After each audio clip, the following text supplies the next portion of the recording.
Bem-vindo de volta, meu querido aluno, à nossa análise da Lei de Execução Penal. Professora Carol Lacerda de volta com vocês. Sem mais delongas, continuemos aqui a nossa análise. Já vem comigo para o slide, porque a gente vai falar de um assunto muito importante, perdão, que é a identificação do perfil genético. Gente, essa foi uma alteração que foi trazida, né, dentro da Lei de Execução Penal. Ela não é desde do seu início e é uma coisa que costuma cair bastante, apesar de que agora foi substituído aí pelo PAC, né, a nova alteração, então talvez não seja aí assunto da sua prova, mas é importante que a gente fale. Os condenados por crime praticado dolosamente, com violência de natureza grave contra a pessoa ou por crimes hediondos, serão submetidos obrigatoriamente à identificação do perfil genético mediante extração do DNA por técnica adequada e indolor. Essa identificação vai ser armazenada em banco de dados sigiloso, né? E a regulamentação disso tudo tem que fazer constar garantias mínimas de proteção do sigilo, né, dos dados genéticos e sempre observando as melhores práticas da genética forense. A autoridade policial federal e estadual poderá requerer ao juiz competente, em caso de inquérito, o acesso ao banco de dados desse DNA, né, desse perfil genético. Então, vamos lá. Se o caboclo cometeu um crime de grave ameaça, de grave violência contra a pessoa ou crimes hediondos, tem que haver a extração do perfil genético do DNA. Isso vai ser guardado lá dentro de um banco de dados de perfil genético. Para quê? Para comparação com outros casos no futuro, né, gente? Para que a gente consiga ter embasamento sistemático, embasamento científico no momento de uma possível condenação pela prática de crimes aí, de violência, de grande violência, de violência contra a pessoa ou crimes hediondos, beleza? Professora, quais são os crimes hediondos? Aqueles que estão previstos na lei de crimes hediondos. Professora, se me falar que tráfico vai ter extração de DNA, está verdadeiro? Eu te pergunto, está verdadeiro? Tráfico é crime hediondo? Não. O tráfico é equiparado. Os hediondos são somente aqueles que estão previstos na lei de crimes hediondos, no artigo 1º da lei de crimes hediondos, beleza? Você vai estudar a lei de crimes hediondos e você tem que saber aí quais são esses crimes. São crimes de grande relevância, né, gente? É um homicídio qualificado, feminicídio, homicídio contra o ator da segurança pública e seus parentes, extorsão mediante sequestro, tem um monte de crimes lá que a gente tem que ver o rol da lei, beleza? Da lei de crimes hediondos. Nesse caso aqui da extração do perfil genético, extração do DNA, a lei trouxe para você crimes de grave violência contra a pessoa e crimes hediondos. Ela falou dos equiparados? Não falou. Por favor, querido aluno, não caia nesse pega. É pega bobo, pega básico aí de banca, pega que você não pode cair mais, tudo bem? Coisa que já passou, já foi a época de você errar isso aí, fechou?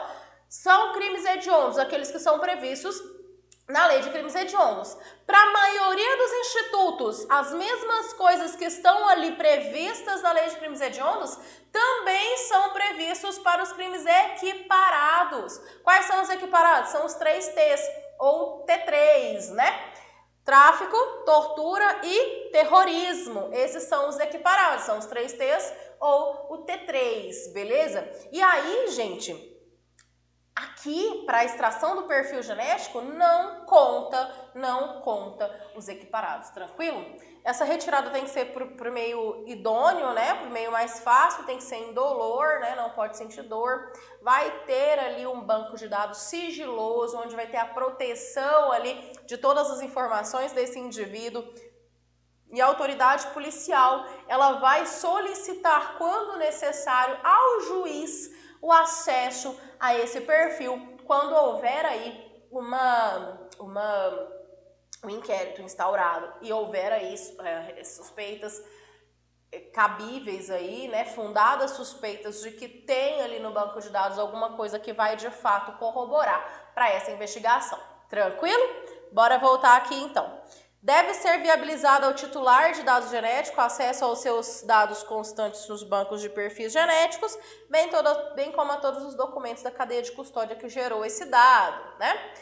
Para quê? Para que ele possa contraditar, para que ele possa exercer ali a sua ampla defesa, o seu contraditório, tranquilo?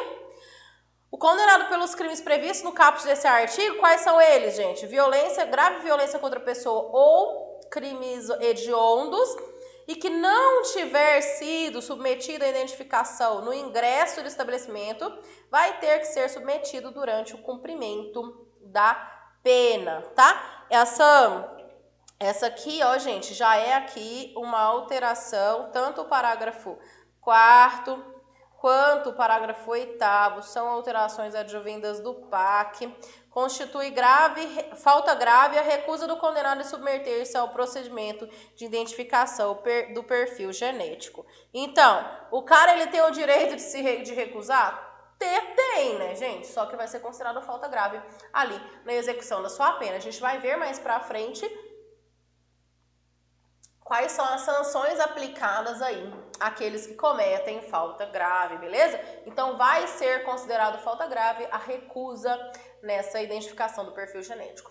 Isso é uma coisa que sempre caiu em prova, tá, gente? Essa questão, desde que ela foi inserida na lei de execução penal, desde que houve essa alteração e ela foi inserida na lei de execução penal, é uma coisa que sempre está vindo nas provas, tá bom? Principalmente nisso que eu falei pra vocês, quais são os crimes que cabem, né? Nunca coloquem os equiparados nesse rol. Tranquilo? Quais são mesmo então? Vamos lá. Violência grave contra a pessoa e hediondos. Tranquilo? Beleza? Podemos continuar? Vem comigo. As assistências. Como eu falei para vocês, pessoal, meus amigos, o Estado, ele tem o dever de garantir todos os direitos que aquela pessoa, aquele ser humano detenha, que não tenha sido alcançada pela sentença criminal condenatória, beleza? Então é o seguinte, tudo que não for retirado pela sentença condenatória deve ser mantido pelo Estado a esse preso durante o cumprimento da pena, tranquilo? E para isso existem as assistências. Essas assistências têm que ser fornecidas pelo Estado para o preso. Importante você saber as assistências? Muito importante, gente, muito importante, cai muito em prova, tá bom? Vamos lá. Começando pela assistência material é aquilo, né? A matéria mesmo, alimentação, vestuário, instalações higiênicas, né? Ele tem que dispor aí também de instalações e serviços que atendam aos presos às necessidades pessoais, além de locais destinados à venda de produtos que não são fornecidos pela administração. É isso mesmo. Eu não sei se os senhores já tiveram aí a possibilidade de estar dentro de uma unidade prisional. Eu não sei de verdade se os senhores tiveram essa possibilidade aí de estar dentro de uma unidade prisional, né, gente? Se tiveram, vocês perceberam que existem cantinas dentro dessas unidades prisionais. São locais que os presos vão comprar coisas que não são colocadas a ele. O sistema prisional oferece alimentação, não oferece? Oferece. O Estado, ele tem que oferecer alimentação, massa. Mas se eu quiser tomar uma coca, o Estado vai me dar a coca? Não. Professora, para, né? O preso tem direito de beber coca, não? Tem, gente, tem. Ele tem direito de escolher o que ele quer comer, o que ele quer beber. É óbvio que existem momentos de sanções em que a administração penitenciária vai restringir de fato algumas coisas, gente. Ela vai restringir a entrada por meio de familiares de algumas coisas, ela vai restringir a venda de outras coisas por uma questão de sanção. Apesar de que a lei de execução penal, ela veda sanções coletivas, tá? Vem aqui comigo. Existe a vedação às sanções coletivas. As sanções, elas têm que ser individuais. Mas, contudo, entretanto, todavia, né? Existe aí sim essa restrição da entrada de alguns alimentos, da venda de alguns alimentos, por uma questão de sanção mesmo, tá bom? A gente sempre acompanha isso. Mas então o que ela fala é o seguinte, a administração penitenciária, o Estado tem que fornecer toda a assistência material, mas tem que também possibilitar que tenha ali um localzinho para venda daquilo que ela não fornecer. E o preço tem que ter o direito de adquirir, beleza? Professora, como é que se escolhe isso? Gente, é licitação, tá? Isso é feito por meio de uma licitação, você fornece ali a possibilidade de a pessoa exercer a venda daquilo, né? Praticar esse comércio dentro da unidade prisional, normal, beleza? Por meio de uma licitação mesmo. Tranquilo? Vamos voltar aqui. Aqui no sistema prisional, aqui na CPP, a famosa SIDA. Quem conhece aqui o sistema prisional de Goiás sabe do que eu tô falando. Assistência à saúde, gente. A saúde, ela é direito do preso? Claro que ela é direito do preso, senhores. É óbvio. Por quê? Porque o Estado ele é responsável por esse preso. Então, ele tem a obrigatoriedade de garantir a saúde dele, beleza? Bom, a assistência da saúde do preso do internado, de caráter preventivo e curativo. Oh, quantas provas eu já vi falando que é só curativo. Quantas provas que eu vi falando que era só depois que o preso tá doente que o Estado tem que entrar. Não, senhores. Caráter preventivo, a prevenção de doenças. Daí a gente fala, por exemplo, das vacinas, né? E curativo. E compreende atendimento o quê, gente? Médico, farmacêutico e odontológico. É um outro pega que eu já vi N vezes em prova de concurso, mas é óbvio que você não vai cair, né? Farmacêutico, médico e odontológico. Médico, farmacêutico e odontológico. As três frentes deverão ser garantidas pelo Estado para o preso. Tranquilo? Não é só médico, não é só farmacêutico, não é só odontológico. Os três deverão obrigatoriamente ser garantidos pelo Estado, ok? Continuando aqui, assistência à saúde. Quando o estabelecimento penal não tiver aparelhado para promover a assistência necessária, essa será prestada em outro local, mediante a autorização da direção do estabelecimento.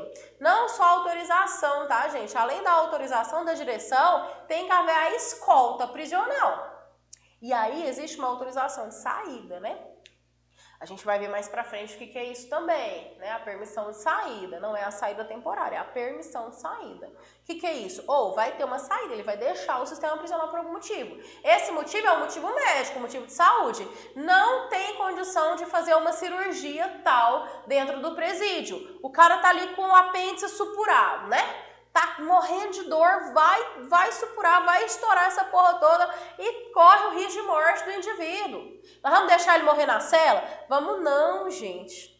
Eu sei que muitos senhores pensaram o contrário, né? Porra, é Deus. Mentira, gente, pelo amor de Deus. Não, o Estado ele tem o dever do cuidado. A família, inclusive, se um preso desse morre dentro da unidade prisional por inércia do Estado, pela falta de atendimento médico, pela falta do socorro dentro da unidade prisional, a família pode, inclusive, processar o Estado e angariar uma indenização, gente. Tá? Então, assim, cara, não tem possibilidade de fazer dentro da unidade prisional? Escolta prisional, leva o indivíduo para o hospital onde ele possa fazê-lo, beleza? Vai ter aí a autorização do Estado, além da escolta prisional, ok? Será assegurado acompanhamento médico à mulher, principalmente no pré-natal e pós-parto, extensivo ao recém-nascido, beleza? Então, gente, eu vou até trazer para vocês aqui, fazer um parâmetro, fazer uma ligação com as regras mínimas, né, de atendimento aos presos, que trazida pela ONU, né, que a gente estuda lá no nosso curso de Direitos Humanos, você estudou comigo também, né, lá no nosso curso de Direitos Humanos. As regras mínimas, elas dizem que toda penitenciária feminina tem que ter atendimento de pré-natal e pós-parto e tem que ter atendimento pediátrico para essas crianças, porque pelo menos durante o prazo de amamentação, essas crianças obrigatoriamente vão ficar com as mães. né? Então, precisa ter o atendimento pediátrico, ok? Mas o parto preferencialmente vai acontecer onde? Em hospital e não na unidade prisional. Se acontecer na unidade prisional, tem que ser suprimida da certidão de nascimento dessa criança. Regras mínimas, gente, ó, vai lembrando, vai fazendo a ligação, porque na hora da sua prova de direitos humanos você já vai estar bem craque nisso aqui também, tranquilo? Continuando então, assistência jurídica. Essa assistência jurídica, gente, não é só no interior da unidade prisional. Ela é destinada aos presos internados, claro, né, sem recursos financeiros para constituir advogado. Essa assistência jurídica, ela tem que ser integral e gratuita, oferecida por quem? Pela Defensoria Pública, gente. A Defensoria Pública, ela existe em todos os estados justamente por isso. Goiás foi um dos últimos estados a constituir Defensoria Pública, tá? Porque o concurso, ele ficou meio que travado, tal, mas já existe também. E essa assistência jurídica, ela tem que acontecer dentro e fora da estrutura prisional. Mas, professor, como assim? Se a gente está falando de preso, de execução penal, a gente está falando de assistência aos presos, por que essa assistência jurídica tem que ser dentro e fora? Porque ela tem que alcançar os egressos. A gente vai falar especificamente de quem são os egressos, né? São aqueles que já acabaram de deixar aí o sistema prisional ou aqueles que estão cumprindo ainda as questões do livramento condicional, as condições condicionais do livramento condicional, né? E isso, essa assistência jurídica, ela tem que alcançar também os egressos. E além dos egressos, além dos presos, além dos egressos, tem que alcançar a família desses presos que não tem condições de constituir advogado, beleza? Então tem que ter ali uma estrutura dentro da unidade prisional para que haja essa conversação, para que haja essa possibilitação de assistência judiciária, assistência jurídica aos presos, mas tem que ter também lá no fórum, né? Para acompanhar aí as famílias desses presos, acompanhar os egressos, tá ok? Para prestar essa assistência. Tranquilo? Vamos se lembrar disso? Vamos lá. As unidades da federação devem prestar auxílio estrutural, pessoal e material à Defensoria Pública no exercício das suas funções dentro e fora dos estabelecimentos. Gente, mais uma vez, eu vejo demais pega sobre isso, tá bom? Pega sobre isso. Quais são os auxílios que a administração estadual tem que oferecer à Defensoria Pública? Quais são esses auxílios? Estrutural, pessoal e material, tá bom? Todos os estabelecimentos prisionais têm que ter um local apropriado para o atendimento pelo defensor público. Por quê, gente? Porque o Estatuto da OAB garante aí que o advogado tenha a sua conversação, né? A sua audiência com o seu cliente em um local próprio para isso. Para que haja aí, de fato, o sigilo entre cliente e advogado, para que haja uma maior intimidade entre eles, né? Para que eles possam, de fato, estabelecer aí estratégias para defesa. Então, nos estabelecimentos prisionais deve sim haver uma estrutura específica para isso. Tranquilo? Podemos continuar? Vem comigo. Fora os estabelecimentos penais, já falei para vocês os núcleos especializados. Assistência educacional, importantíssima também. Todas elas são, né, gente? Todas elas são. Compreende aí a instrução escolar e a formação profissional do preso e do internado. O ensino de primeiro grau, ele vai ser obrigatório e ele se integra ao sistema escolar da unidade federativa. O que significa isso, professora? Isso significa que o Estado, a Secretaria Estadual de Educação, ela tem que fornecer pessoal, material competente para oferecer o primeiro grau para os presos, tá bom? Ele é obrigatório e ele vai se inserir dentro do sistema educacional do Estado. Então, o Estado, no momento ali da sua grade curricular e da sua estruturação, tem que pensar nas unidades prisionais, tranquilo? O ensino médio regular ou supletivo, informação geral ou educação profissional de nível médio será implementado nos presídios em obediência ao preceito da universalização trazido na Constituição Federal. União, Estados, Municípios e Federal incluirão nos seus programas de educação à distância e de utilização de novas tecnologias, o ensino e atendimento aos presos e às presas, beleza? Então, quando for se pensar em educação à distância, em implementação de estratégias e de sistemas, né, para aumentar aí o alcance dessa educação à distância, o Estado, a União, Estados, Municípios e Distrito Federal tem que pensar sim em como alcançar as pessoas presas. A gente vai ver mais para frente um instituto que chama remissão de pena, né? A cada 3 dias trabalhados, um dia a menos de pena, a cada 12 horas de estudo, um dia a menos de pena. E para o Instituto da Remissão, autoriza-se, inclusive, a educação à distância. Então, por isso, da importância maior também dessa implementação das novas tecnologias dentro dos presídios. Tranquilo? Podemos continuar? Bora lá.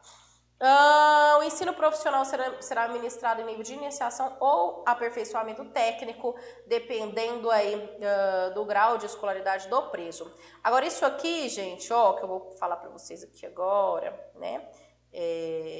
Da mulher, ela vem com uma alteração em 2018, tá? Junto com uma alteração que se colocou lá sobre a mulher condenada, trouxe aqui também essa alteração, beleza? A mulher condenada terá ensino profissional adequado à sua condição.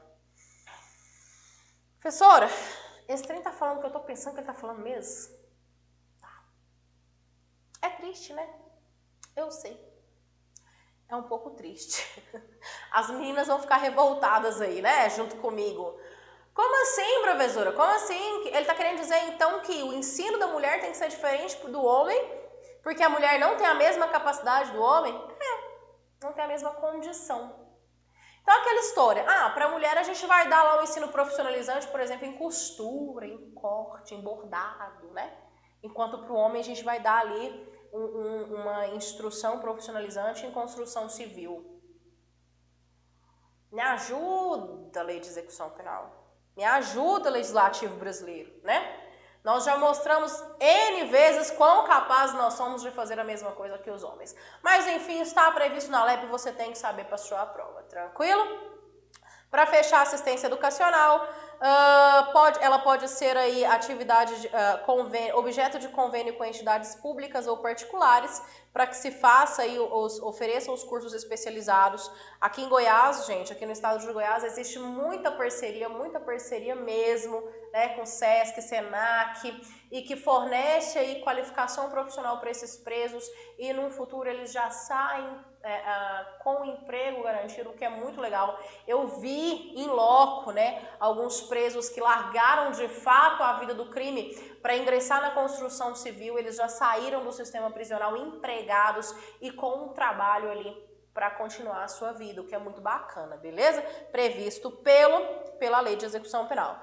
Obrigatoriedade da biblioteca em cada estabelecimento prisional. E além, né, de ter a obrigatoriedade, vai ter aí livros instrutivos, recreativos e didáticos. Todos esses têm que estar presentes na biblioteca. As regras mínimas falam que a administração prisional tem que incentivar a utilização da biblioteca, a leitura pelos presos, tá? E os presos, eles têm que ser autorizados a permanecer com livros ali da sua religião, tá bom? A gente vai ver agora a assistência religiosa. Eles têm que ser autorizados a estar sempre portando os livros da sua religião, da sua confissão, da sua fé, tá bom? Um censo penitenciário, ele vai ser estabelecido. O que significa isso? É uma pesquisa que é feita dentro das penitenciárias, né? Um censo mesmo, para saber quantos presos tem, qual escolaridade, qual está cursando, qual que se formou, tá bom? Isso é obrigatório, está previsto na Lei de Execução Penal. Em frente, no nosso estudo, a assistência social vai ser aí feito pelos assistentes sociais. Tem a finalidade de amparar o preso e o internado e prepará-los para o retorno à liberdade. E incumbe à assistência social conhecer resultados de diagnósticos ou exames, relatar por escrito ao diretor problemas e dificuldades enfrentadas, acompanhar o resultado das permissões de saídas e saídas temporárias, promover pelos meios disponíveis a recreação, promover a orientação do assistido na fase final da pena para facilitar o seu retorno à liberdade, providenciar os documentos de previdência e seguro para acidente no trabalho quando esse preso for sair, orientar e amparar a família do preso, do internado e da vítima. Por último, eu acho que quase por último, perdão, assistência religiosa. Quando se trata de preso, realmente já é a última assistência, tá? Daquele que ainda está interno, daquele que ainda está em cumprimento de pena, essa é a última assistência. A assistência religiosa tem liberdade de culto e vai ser prestada aos presos e aos internados, permitindo-se-lhes a participação nos serviços organizados do estabelecimento penal, bem como a posse dos livros de instrução religiosa, como eu havia dito a vocês, tá bom? Bom, dentro da unidade prisional vai ter um local apropriado para a execução desses cultos, né? Toda unidade prisional tem que ter um local apropriado para a execução dos cultos. Não existe uma religião obrigatória, até porque o nosso Estado ele é laico, né? O nosso Estado não tem uma religião oficial, não existe uma religião imposta pelo Estado à sociedade.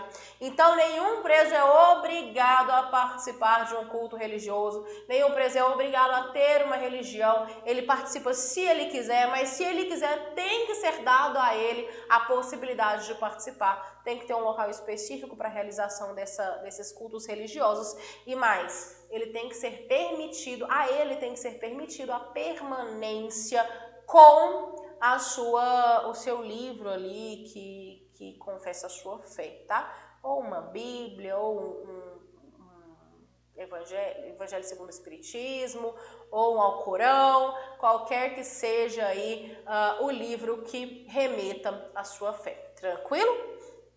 Para terminar aí as assistências e terminar essa nossa aulinha, né, desse bloco, a gente vai falar da assistência ao egresso.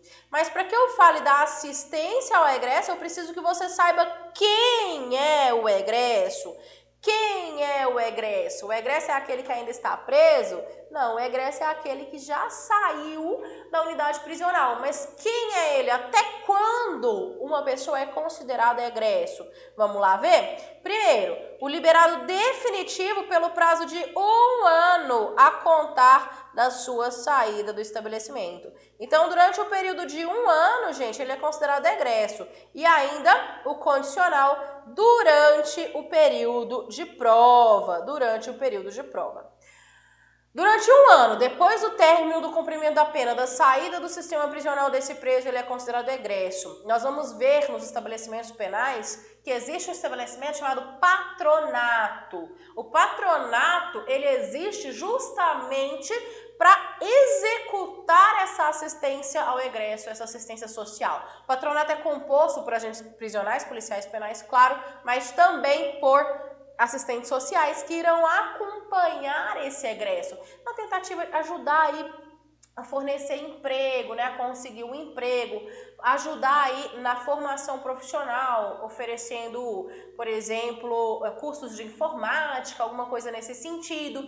Ainda oferecer pouso e alimentação para aquele que não detenha, tá ok? Mas vamos ver aí o que a Lei de Execução Penal fala de fato sobre o egresso.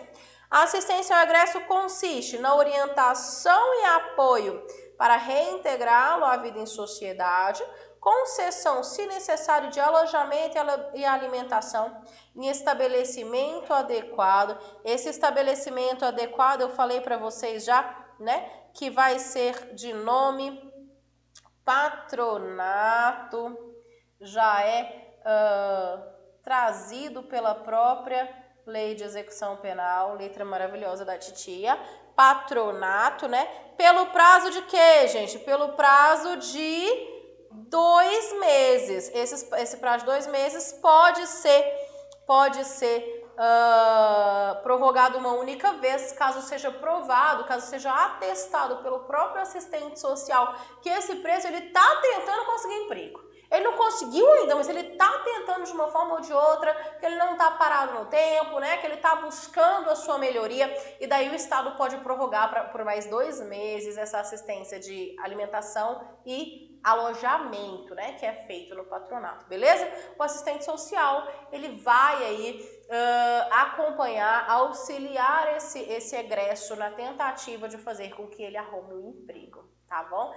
Essa é a função do assistente social quando se trata de egresso. Não se esqueça quem é o egresso, gente, é aquele que acabou de deixar o sistema prisional por prazo de 1 ano, né, da saída dele, aquele que está em liberdade condicional ainda cumprindo as condições condicionais, né, para adquirir a sua liberdade por completo. Não se esqueçam, porque as provas gostam muito de falar do egresso, a gente vai trazer o patronato que justamente trata sobre o egresso, então não se esqueçam disso que eu falei para vocês, tá bom? Ó, encerrando esse bloco de agora, daqui a pouco a gente volta para dar continuidade à lei de execução penal. Até daqui a pouco.